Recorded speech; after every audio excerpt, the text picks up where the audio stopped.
ನಾನು ಅರಸಿಯನ್ನಾಗಿ ಮಾಡಿಕೊಳ್ಳುವೆ. ದಾಸಿಯಾಗಿ ಬಂದವನ್ನ ಅರಸಿಯಾಗಿ ಮಾಡಿಕೊಡುವಂತ ಕೇಳಿದೆಯಾ ಅನುಜರೇ? ಕೈಯ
ನೀನಿಲ್ಲಿಗೆ ಬಂದ ಕಾರ್ಯವೇನು? ನೀನು ಮಾತನಾಡುವ ರೀತಿ ನೀತಿಗಳು ಏನು? ನಾನು ಕೇಳುವುದೇನು, ನೀನು ಹೇಳುವುದೇನು? ಅಗ್ರಜೆ ಅಕ್ಕಯ್ಯ, ನೀನು ಕೇಳುವುದೇನು, ನಾನು ಹೇಳುವುದೇನು? ಹೌದಮ್ಮ ಅಮ್ಮನೇ. ಅಕ್ಕಯ್ಯ, ನನ್ನ ದರ್ಶನಕ್ಕಾಗಿ ನೀನು ಬಂದೆ. ಹೌದು ಅಗ್ರಜೆ. ನನ್ನ ಯೋಗಕ್ಷೇಮವನ್ನು ನೀನು ಕೇಳಿಕೊಂಡೆ. ನಿನ್ನ ಯೋಗಕ್ಷೇಮವನ್ನು ಕೇಳಿಕೊಂಡೆ, ನಿನ್ನ ಪತಿ ಮಕ್ಕಳ ಯೋಗಕ್ಷೇಮವನ್ನು ಕೇಳಿಕೊಂಡೆ. ಮತ್ತೇನು ಕೆಲಸ? ಆಕೆಯನ್ನು ನೀ ಜಲವನ್ನು ತರಿಸಿದೆಯಲ್ಲ, ಅದಕ್ಕಾಗಿ ಅವಳ ರೂಪಕ್ಕೆ ನಾನು ಬೆಲೆಯಾಗಿರುವೆನಲ್ಲ. ನಾನೇಕೆ ಜಲ ತರಿಸಿಕೊಟ್ಟೆ? ನಾನು ಹೋಗಿ ತಂದಿದ್ರೆ ಇಷ್ಟೆಲ್ಲ ಆ ಕೆಲಸ ಮಾಡಿದ್ದರೆ ಒಳ್ಳೇದಾಗುತ್ತಿತ್ತಲ್ಲ ಅಗ್ರಜೆ. ಹೌದೇ? ಹೌದು ಅಗ್ರಜೆ. ಅಕ್ಕಯ್ಯ, ಇವಳ ಆಸೆಯನ್ನು ಬಿಡು. ಎಷ್ಟು ಮಾತ್ರಕ್ಕೂ ಬಿಡುವುದಿಲ್ಲ ಅಗ್ರಜೆ. ರಥವು ಸಿದ್ಧವಾಗಿದೆ. ಹೌದು ಅಗ್ರಜೆ. ನಿನ್ನ ಗರಡಿ ಮನೆಗೆ ತೆರಳುವಂತನಾಗುತ್ತಮ್ಮ. ನಿನಗೆ ತಿಳಿಯದು ಇವಳ ಮರ್ಮ. ಬಳಿ ಬಳಿಯಾಗಲ್ಲ ಈ ಸಾರದೆ ಭೂಪತಿ. ನಮ್ಮ ಊರ್ವಶಿ ಮೇನಕಿಯರು ಮಹಾ ರೂಪವತಿಯರೆಂದು ಹೇಳುತ್ತಾರೆ. ರತ್ನದೀಪ್ತಿಯಂತ ಸುಂದರ ಸ್ತ್ರೀಗಳನ್ನು ಕಂಡು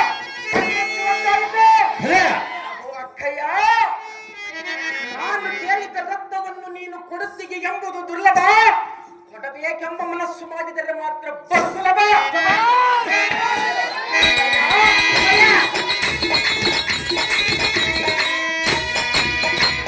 ನಿಜವಾಗಿ ಈಕೆಯನ್ನು ಎನ್ನ ವಶ ಮಾಡಿದರೆ ನೀನು ಹೇಳಿದ ಚಾಕರಿಯಲ್ಲಿ ನಿಲ್ಲುವೆ. ಮಾಡಿಕೊಳ್ಳದೆ ಹೋದರೆ? ಹೌದು ಅಗ್ರಜೆ. ಮಾಡಿಕೊಟ್ಟರೆ ನಾನು ಹೇಳಿದ ಕೆಲಸವನ್ನು ಮಾಡುವೆ.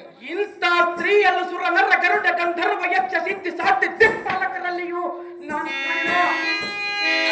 ಸುರಿಷ್ಟ. ಇದು ಒಂದು ನನಗೆ ಅದೃಷ್ಟ. ನಾನು ಬಲು ದುಷ್ಟ. ಇದರ ಮೇಲೆ ನಿಂತ ಇವರು ಎಂದರೆ ಬಲಗಿಷ್ಟ. ಪರಿಹರಿಸಬೇಕಮ್ಮ ಈ ನಿನ್ನ ಸ್ಪಂದನ ಕಷ್ಟ. ಆದ್ರೆ ಈ ಸ್ತ್ರೀಗಳನ್ನು ವಶ ಮಾಡಿಕೊಡುವುದು ನನಗೂ ಬಲು ಕಷ್ಟ. ಅದು ಸುಲಭವಾಗಿ ಅರ್ಥ ಮಾಡಿಕೊಡು ಅಗ್ರಜೆ. ಅನುಜನೇ. ಅಕ್ಕಯ್ಯ,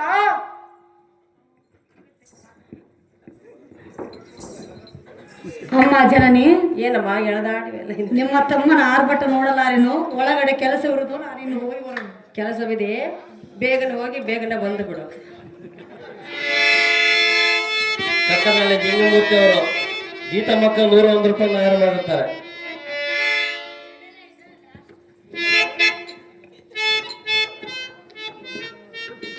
ಲಿಂಗದೊತ್ತಿಯವರು 100 ರೂಪಾಯಿ ನಮ್ಮ ಅಲ್ಪ ಕಣೆಯನ್ನು ಕಂಡು 100 ರೂಪಾಯಿ ಕಾಣಿಕೆ ಕೊಟ್ಟಿದ್ದಾರೆ. ಅವರು ಹೃತ್ಪೂರ್ವಕವಾದ ಧನ್ಯವಾದಗಳು. ನಿನ್ನ ಆರ್ಭಾಟ, ನಿನ್ನ ಹೊಗಳಿಕೆ ಮಾತು ಕೇಳಲಾರದೆ ಅವಳು ಓಡಿ ಹೋದವಳು. ಅವಳು ನಾಚಿಕೊಂಡು ಆ ಮನೆಯಲ್ಲಿ ಕೂತಿರುವಳು ಅಗ್ರಜೆ. ಅಮ್ಮನೇ, ನಿನಗೆ ಹಾಗೆ ಅನಿಸಿದೆ? ಹೌದು ಅಗ್ರಜೆ. ನಾಚಿಕೊಂಡು ಹೋದಳು, ಅಗ್ರಜೆ. ಭಯಗೊಂಡು ಹೋದಳೆಂದು ನೀನು ತಿಳಿದುಕೊಂಡಿಲ್ಲ. ಇಲ್ಲ ಅಗ್ರಜೆ. ಇವಳು ಯಾರೆಂದು ತಿಳಿದುಕೊಂಡ್ರಿವಿ? ನನ್ನ ಮೇಲೆ ಮನಸ್ಸಾಗಿ ನಾಚಿಕೊಂಡು ಹೋಗಿರುವ ಅಗ್ರಜೆ. ಹೌದೇ? ಹೌದು ಅಗ್ರಜೆ. ನಿನ್ನ ಮೇಲೆ ಮನಸ್ಸಾಗಿ ನಾಚಿಕೊಂಡು ಹೋದಳೆ. ಹೌದು ಅಗ್ರಜೆ. ಅವಳು ಯಾರೆಂದು ತಿಳಿದುಕೊಂಡ್ರಿವಿ? ಅವಳು ಅಗ್ರಜೆ. ನಮ್ಮರೇ ಅಕ್ಕಯ್ಯ, ಅವಳೊಬ್ಬ ಗಂಧರ್ವ ಸ್ತ್ರೀಯಳು. ಭಾರಿ ಗಂಧರ್ವರು ಇಂಥ ಸ್ತ್ರೀಯರನ್ನು ರೂಪವತಿಯನ್ನು ಬಿಟ್ಟು ಎಲ್ಲಿ ಅಡಗಿರುವರು ಅಗ್ರಜೆ?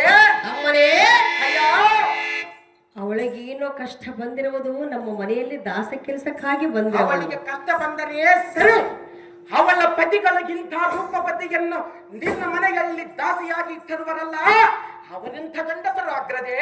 ಎಲ್ಲೆಲ್ಲ ಅಡಿಗಿರವರು ಸ್ವಲ್ಪ ತಾಳು ಬರುವರು. ಬರಲ್ಲ ಅಗ್ರಜೆ. ತಮ್ಮನೇ ತಮ್ಮನೇ ಕಯ್ಯ ಪರಮ ಪತಿರತೆ ಶ್ರೇಷ್ಠನಾರೆ, ನಿನ್ನ ಪಾಲಿಗೆ ಹಿರಿಯವಾರೆ.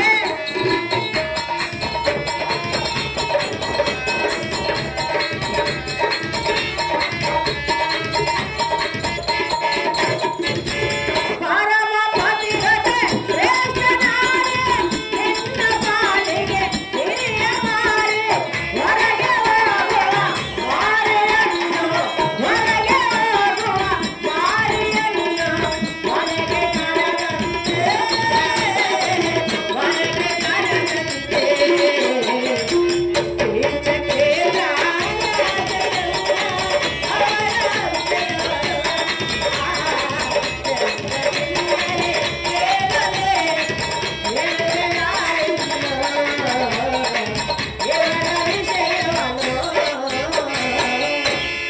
ಅಮ್ಮನೇ, ಅಕ್ಕಯ್ಯ ಇವಳೊಬ್ಬ ಗಂಧರ್ವ ಸ್ತ್ರೀಗಳು ಈಕೆಯ ಪತಿಗಳ ಗಂಧರ್ವರಂತೆ, ಈಕೆಯ ಮಾನ ಅಭಿಮಾನವನ್ನು ಕಾಪಾಡುವರಂತೆ. ಅವರು ಎಲ್ಲಿ ಅಡಗಿರುವರಂತೆ ಅಗ್ರಜೆ. ತಮ್ಮನೇ, ಕಯ್ಯ ಆದ್ರೆ ಈ ಸ್ತ್ರೀಗಳ ಗೋಷ್ಠಿಗೆ ಹೋಗುವುದು ನಮ್ಮ ಧರ್ಮವಲ್ಲ. ಆಕೆ ಪತಿಗಳು ಎಲ್ಲಿ ಅಡಗಿದರೇನು ನಮಗೆ ತಕ್ಕೆ ಬೇಕು. ತಮ್ಮನೇ, ಅಕ್ಕಯ್ಯ ಇವಳ ಆಸೆಯನ್ನು ಬಿಟ್ಟು ಬಂದ ದಾರಿಯನ್ನು ಹಿಡಿದುಕೊಂಡು ಹೋಗು ತಮ್ಮ. ನಿನಗೆ ತಿಳಿಯದು ಇವಳ ಮರ್ಮ. ಅದು ಅಕ್ಕಯ್ಯ ಸಂತೋಷದಿಂದ ಕೇಳು. ಅಪರೂಪವಾದ ರತ್ನವು ನಿನ್ನಲ್ಲಿರುವುದು, ದಯಮಾಡಿ ಕೊಡು ಎಂದರೆ ಹರಿದ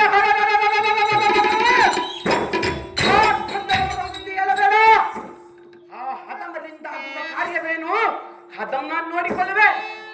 ಹೇಗಾದರೂ ಮಾಡಿ ಈ ಸುಂದರ ಸ್ತ್ರೀ ರತ್ನವನ್ನು ನನಗೆ ವಶ ಮಾಡಿಕೊಡಬೇಕೆಂದು ಬೇಡಿಕೊಳ್ಳುವೆನಮ್ಮ ಅಗ್ರಜೆ. ಅಕ್ಕಯ್ಯ ಹೇಗಾದ್ರೂ ಮಾಡಿ ಇವಳನ್ನು ವಶ ಮಾಡಿಕೊಡು ಅಕ್ಕಯ್ಯ ಎಂದು ವಿನಯದಿಂದ ಬೇಡಿಕೊಳ್ಳುವಿಯಾ? ಹೌದು ಅಗ್ರಜೆ. ತಮ್ಮನೇ, ಅಕ್ಕಯ್ಯ ಇವಳ ಆಸೆಯನ್ನು ಬಿಡು. ಎಷ್ಟು ಮಾತ್ರಕ್ಕೆ ಬಿಡುವುದಿಲ್ಲ ಅಗ್ರಜೆ. ಬೇರೆ ಸ್ತ್ರೀಯರನ್ನ ಬಯಸೋ ತಕ್ಷಣವೇ ದಾರಿ ಎರೆದು ಕೊಟ್ಟು ಬಿಡುವೆನು. ಬೇರೆ ಯಾರು ನೂರಾರು ಸ್ತ್ರೀಗಳು ಬೇಕಾಗಿಲ್ಲ, ಅವಳ ಮೇಲೆ ನನ್ನ ಮನಸ್ಸಾಗಿರುವುದಲ್ಲ, ಅವಳೇ ನನಗೆ ಬೇಕು ಅಗ್ರಜೆ. ಅವಳು ಅಷ್ಟು ಸುಂದರವಾಗಿರುವಳೆ, ನನಗೆ ಸುಂದರವಾಗಿ ಕಾಣುವಳು ಅಗ್ರಜೆ. ಅದಕ್ಕಾಗಿ ಮನಸ್ಸು ಮಾಡಿರುವಿಯಾ? ಅಕ್ಕಯ್ಯ ವಶ ಮಾಡಿಕೊಡಬೇಕೆ? ಮಾಡಿಕೊಡಲೇಬೇಕು ಅಗ್ರಜೆ. ಬೇಡ ತಮ್ಮ, ಎಷ್ಟು ಮಾತ್ರ ಬಿಡುವುದಿಲ್ಲ ಅಕ್ಕಯ್ಯ. ಹೆಣ್ಣಿನ ಸಲುವಾಗಿ ಎಂತೆಂಥವರು ಏನೇನಾದರೂ ಏನೇನಾದರೂ ಅಗ್ರಜೆ. ನಿನಗೆ ತಿಳಿದಿಲ್ಲವೇ? ತಿಳಿದಿಲ್ಲ ಅಗ್ರಜೆ. ತಿಳಿದುಕೋ. ಅದು ಏನು ಹೇಳು ಅಗ್ರಜೆ. ತಿಳಿದುಕೊಂಡ ಮೇಲೆ ಇವಳ ಆಸೆಯನ್ನು ಬಿಡುವೆಯಾ? ಮನಸ್ಸು ಮಾಡಿ ನೋಡುವನು ಅಗ್ರಜೆ. ತಮ್ಮನೇ, ಅರ್ಥವಾದರೆ ಬಿಡುವನು, ಇಲ್ಲಂದರೆ ಕಟ್ಟಿಕೊಳ್ಳುವೆನು. ಹೌದೇ? ಹೌದು ಅಗ್ರಜೆ. ನಿನಗೆ ಅರ್ಥವಾದ್ರೆ ಬಿಡುವೆ, ಇಲ್ಲವಾದ್ರೆ ಕಟ್ಟಿಕೊಳ್ಳುವೆಯಾ? ಹೌದು ಅಗ್ರಜೆ. ತಮ್ಮನೇ, ಅಕ್ಕಯ್ಯ ಭುವನವೇರ ಎನ್ನ ಸೋದರ ಆಲಿಸನ್ನಯ ಸುವಿಚಾರ, ಅನ್ಯನಾರಿಯ ಪ್ರೇಮ ಪ್ರಣಯ ಕೇಳು ಬರುವನು ಅನಿಶ್ಚಯ, ಪ್ರಾಣ ಕಂಟಕ ನಿಶ್ಚಯ.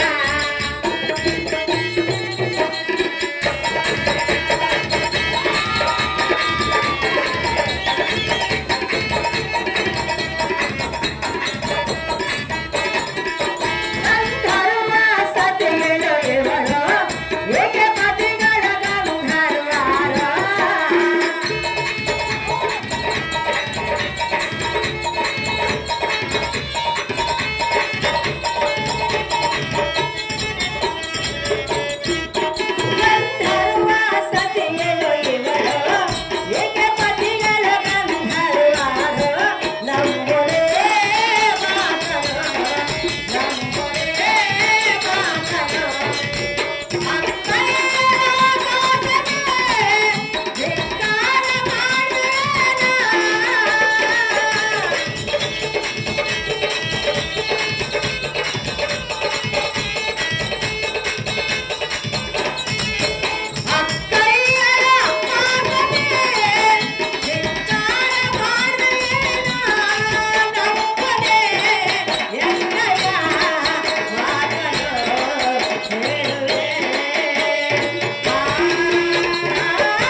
ಅಗ್ರಜೇ ಈ ಸ್ತ್ರೀಯಳು ಗಂಧರ್ವ ಸ್ತ್ರೀಯಳು, ಇವಳು ಮಹಾಪತಿರತೆಯು.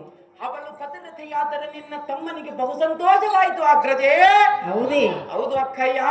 ನಿನಗೆ ಸಂತೋಷವಾಯಿತು ಹೌದು ಅಗ್ರಜೇ. ತಮ್ಮನೇ, ಅಕ್ಕಯ್ಯ. ನಿನಗೆ ಮನಸ್ಸಾಯಿತು. ಹೌದು ಅಗ್ರಜೇ. ಅವಳಿಗೆ ಮನಸ್ಸಾಗಬೇಕಲ್ಲ, ನೀನು ಮನಸ್ಸು ಹಾಗೆ ನೀನು ಮಾಡಬೇಕು ಅಗ್ರಜೇ. ತಮ್ಮನೇ, ಅಕ್ಕಯ್ಯ. ಇಬ್ಬರ ಮನಸ್ಸು ಒಂದಾದ್ರೆ ಮಾತ್ರ ಅದು ಸುಖ. ಆದರೂ ನೀನು ಸಾಲವು ಮಾಡಿದರೆ ಅದು ಮಾತ್ರ ಬಗೆಯುವುದು ಅಗ್ರಜೇ. ತಮ್ಮನೇ, ಅಕ್ಕಯ್ಯ. ಇವಳನ್ನು ವಶ ಮಾಡಿಕೊಡೋದು ಮಾತ್ರ ನನ್ನಿಂದ ಸಾಧ್ಯವಿಲ್ಲ. ಇವಳ ಆಸೆಯನ್ನು ಬಿಟ್ಟು ಬಿಡು. ಅಕ್ಕಯ್ಯಳ ಮಾತನ್ನು ಮೀರಬೇಡ. ಖಂಡ್ಯ ಅನುಜಾಗ್ರಣೆ ನೀನೇ ಧೀಮಣಿ. ಆಗೋ ಅಕ್ಕಯ್ಯ. ಗಂಧರ್ವರ ಸುದ್ದಿಗನ್ನು ಎನ್ನ ಮುಂದೆ ತಿದ್ದಿ ತಿದ್ದಿ ಹೇಳಬೇಡ. ಅವರನ್ನು ಎದರಿಲ್ಲದಂತೆ ಮಾಡುವ ಅಸಮ ಬಲಶಾಲಿಗೆ ಮುಂದೆ ಮುಸಿಯ ಮಾತುಗಳನ್ನಾಡಬೇಡ ಅಕ್ಕಯ್ಯ. ಬಾಯಿ ತೆರೆದು ಲಜ್ಜೆ ತೊರೆದು ಎಷ್ಟು ಕೇಳಿದರು ನೀರೋಳ್ ಬೆರಳಿದ್ದು ಬಾಯಿಸಲಿದಂತಾಯಿತು.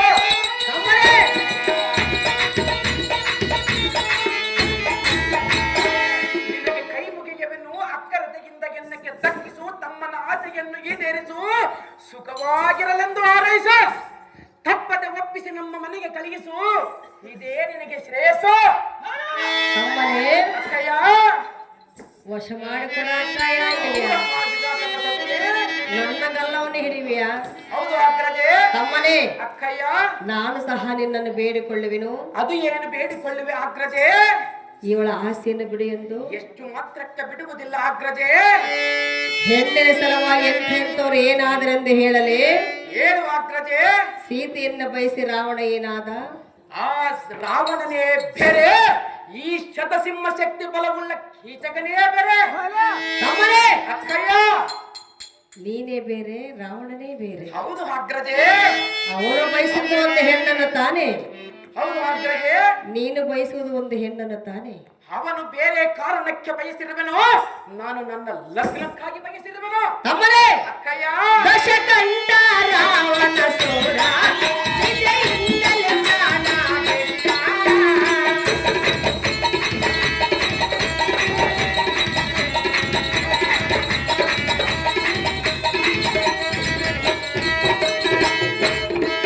ದಶಕಂಠ ರಾವಣ ಸೋರ ಸೀತೆಯಿಂದಲೇ ಜ್ಞಾನ ಬೆಟ್ಟ.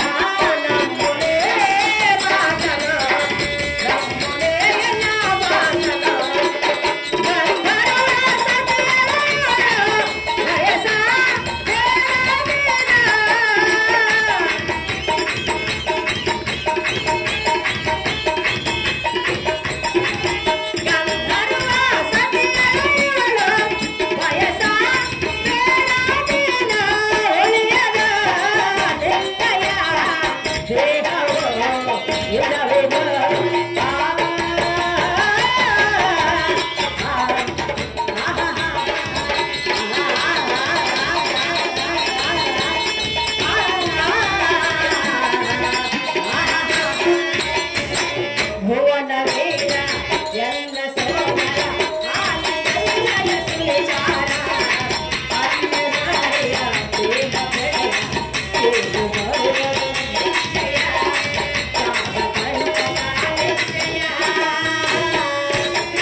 ಸೀತೆಯನ್ನು ಬಯಸಿ ರಾವಣನು ಸತ್ತನು. ತಮ್ಮನೇ, ಅಗ್ರಜೇ. ಗುರುಪತ್ನಿಯಾದ ತಾರೆಯನ್ನು ಮೋಹಿಸಿ ಚಂದ್ರನ ಕೊಂದನ್ನು ಪಡೆದನು. ಅಗೋ ಅಗ್ರಜೇ, ಚಂದ್ರನ ಸುದ್ದಿಯನ್ನು ಕೇಳುವೆಯಲ್ಲ.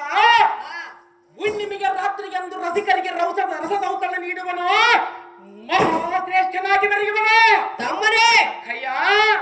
ನೀನು ಮಾತನಾಡುವ ಈ ವಿಚಾರ ಆಕೆಯ ಪತಿಗಳಿಗೆ ಕಿವಿಗೆ ಬಿದ್ದರೆ ನಿನ್ನನ್ನು 1000 ಹೋಳು ಮಾಡಿ ಕೊಂದು ಬಿಡುವರು. ಆ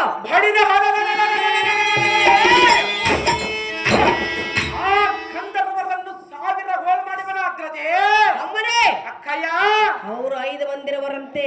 ಆ 5 ಮಂದಿ ಇರುವರಲ್ಲ, ಒಬ್ಬೊಬ್ಬರು ಒಂದೊಂದು ದಿವಸ ಅನುಭವಿಸುವುದನ್ನು ಬಿಟ್ಟು ಇಂಥ ಸ್ತ್ರೀಯರನ್ನು ನಿನ್ನ ಮನೆಯಲ್ಲಿ ದಾಸಿಯನ್ನಾಗಿರು ಬಿಟ್ಟಿರುವರಲ್ಲ, ಅವರಂತ ಗಂಡಸರು ಅಗ್ರಜೇ. ತಮ್ಮನೇ, ವಿಧಿ ಲಿಖಿತ ಅದನ್ನು ಮೀರಲು ಯಾರಿಂದಲೂ ಸಾಧ್ಯವಿಲ್ಲ. ಇದು ಒಂದು ವಿಧಿ ಲಿಖಿತವೆಂದು ನನಗೆ ಒಪ್ಪಿಸುವ ಅಗ್ರಜೆ. ಇದು ಒಂದು ವಿಧಿ ಲಿಖಿತವೆಂದು ಹೌದು ಅಗ್ರಜೆ, ಒಪ್ಪಿಸಬೇಕೇ? ಹೌದು ಅಗ್ರಜೆ. ಇವಳನ್ನು ಒಪ್ಪಿಸುವುದಿಲ್ಲ, ಬೇರೆ ಸ್ತ್ರೀಯರನ್ನು ಒಪ್ಪಿಸುವೆನೋ? ಇವಳ ಆಸೆಯನ್ನು ಬಿಟ್ಟು ಸುಮ್ಮನೆ ಹೊರಟು ಹೋಗುವ ಅನುಜಾಗ್ರಣಿ ಧೀಮಣಿ. ಅಹೋ ಅಕ್ಕ, ಆ ಗಂಧರ್ವರ ಸುದ್ದಿಯನ್ನು ಮುಂದೆ ಹೇಳುವೆಯಲ್ಲ, ಆ ಹದವರು ನನಗೆ ಯಾವ ಲೆಕ್ಕದೊಳಜವ? ಈ ದಿನ ರಕ್ತ ದಿಕ್ಪಾಲಕರೇ ಬರಲಿ, ಅವರ ಕತೆ ಬಡಿದುಕೊಂಡು ಮುರಿದು ಗಗನಾಂತರಕ್ಕೆ ಒಗೆಯದಿದ್ದರೆ ಬಾಪು ಬಾಪುರ ಕೀಚಕ ನಮ್ಮ ನಾಮನಾಥಕ್ಕೆ. ಅಕ್ಕಯ್ಯ, ಅಷ್ಟ ದಿಕ್ಪಾಲಕರನ್ನ ತಡೆಯುವುದರಿಂದ ಬ್ರಹ್ಮನೇನಾದ್ರೂ ಅಡ್ಡ ಬಂದ ನೀನು ಏನು ಮಾಡಬಲ್ಲೆ? ಅಷ್ಟ ದಿಕ್ಪಾಲಕರನ್ನು ತಡವಿದನೆಂದು ಬ್ರಹ್ಮನೇನಾದರೂ ಬಂದರೆ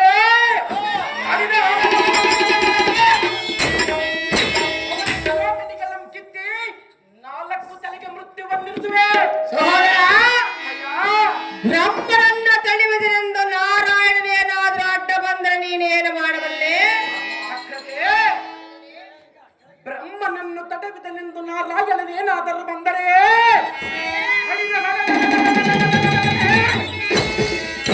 ಅವನ ಚಕ್ರಾಯುಧಗಳನ್ನು ತಡೆಸಲು ದಿಕ್ಪಾಲನೆ ಮಾಡಿಬಿಡುವೆ. ತಮ್ಮರೇ, ನಾರಾಯಣನನ್ನ ತಡೆಯುವುದನೆಂದು ಪಾರ್ವತಿನಾಥನಾದ ಪರಮಾತ್ಮನೇನಾದ್ರೂ ಅಡ್ಡ ಬಂದರೆ ನೀನು ಏನು ಮಾಡಬಲ್ಲೆ? ವಿಷ್ಣು ಬ್ರಹ್ಮರ ಮತ ಹಿಡಿದು ಪಾರ್ವತಿನಾಥನಾದ ಶಂಕರನ್ನು ಬಂದರೆ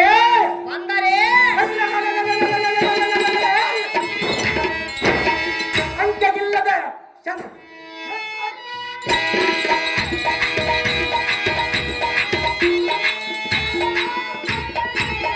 ಅಂತ್ಯವಿಲ್ಲದ ಒಂದು ರಾತ್ರಿಗೆ ಬೆಂಕಿಯನ್ನು ಹಚ್ಚಿಸಿ ಕರಗಿಸಿ ರಸವನ್ನು ಮಾಡಿ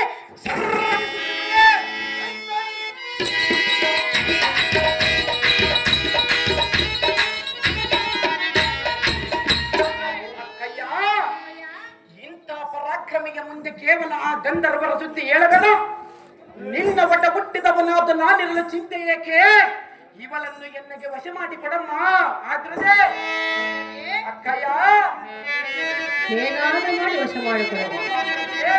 ಸಹೋದರ, ಆದ್ರೆ ಈ ಸ್ತ್ರೀಯಳು ಭೀಮೇಶನ ಗತಿಯೆಂದು ನಮ್ಮನ್ನು ನಂಬಿಕೊಂಡು ಬಂದು ನಮ್ಮ ಅರಮನೆಯಲ್ಲಿ ವಾಸ ಮಾಡುತ್ತಿರುವಳು. ಆಗ್ರಜೆ, ಅನುಜನೇ, ಇದುವರೆಗೆ ಏನು ಕೇಳಿಲ್ಲ, ಈಗ ಕೇಳುತ್ತಿರುವೆ. ಆಗ್ರಜೆ, ಅನುಜನೇ, ಈ ಸಿರಿತನದಲ್ಲಿ ಯಾವ ಹೆಣ್ಣನ್ನು ಕಣ್ಣೆತ್ತಿ ಕೂಡ ನೋಡಿಲ್ಲ. ಆದರೆ ಈ ಬಂಗಾರ